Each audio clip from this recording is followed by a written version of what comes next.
এমন একটা দেশে বসবাস করি, শুধু মনে হয় যে বাইরে গেলে মনে হয় খুব বিপজ্জনক, বাইরে যাওয়া যাবে না, যে কোনো সময় দুর্ঘটনা ঘটতে পারে, পরিবার নিয়ে বেশি দূরে যাওয়া যাবে না, যে কোনো সময় ধরেন আপনি প্রবলেম ফেস করতে পারেন।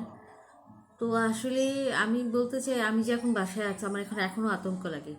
কেউ যখন কলোনি বেল চাপে আগে আমি দেখি কে বেলটা চাপলো, আমার ঘরে কোনো ডাকাত হামলা করলো না তো, আমার ঘরে কোনো চোর আসলো না তো। মানে এই যে একটা আতঙ্ক কতটা ভয়াবহ, মানে কীভাবে বলবো আমি আসলে জানি না।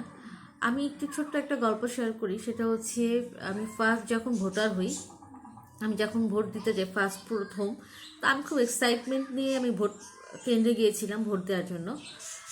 আমি আমার ভোটটা দিতে পারিনি এই কারণে, কারণ ভোট কেন্দ্রে ঢোকার আগেই আমাকে জিজ্ঞাসা করা হয়েছিল আমি কিসে ভোট দিতে আসছি। তা আমি বলছি আমি কেন বলবো আমি কিসে ভোট দিতে আসছি। তারা বলছে না, আপনি না বললে আপনি ঢুকতে পারবেন না, আর এছাড়াও আপনার ভোট অলরেডি হয়ে গেছে। তা আমি বললাম আমার ভোট হয়ে গেছে, আমার হাতে তো স্লিপ, তো আমার ভোট কিভাবে হলো। যাই হোক, তারা আমাকে ভোটটা দিতে দেয়নি, আমি সেদিন চলে আসছি।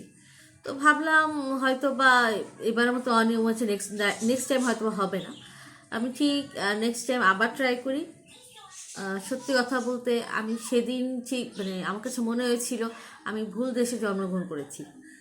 আর এতটাই লজ্জা লাগছিল যে এমন একটা দেশে বসবাস করতেছি, সেখানে আমাদের ভবিষ্যৎ তো দূরের কথা, নেক্সট প্রজন্ম যে খুব ক্ষতির মুখে যে যাবে, সেটা আমি তখন আমার কাছে ফিল হয়েছিল। যাই হোক, এরপর থেকে আমি ঠিক করেছি আমি জীবনে ভোট কেন্দ্রে যাবো না, ভোট দিব না, বিশেষ করে বাংলাদেশে তো মোটেও না। যাই হোক, গত 5ই আগস্ট পর যেটা মনে হলো যে না, নতুন একটা দেশ জন্ম হয়েছে, সেখানে নতুন কিছু দেখবো, নতুন কিছু হবে।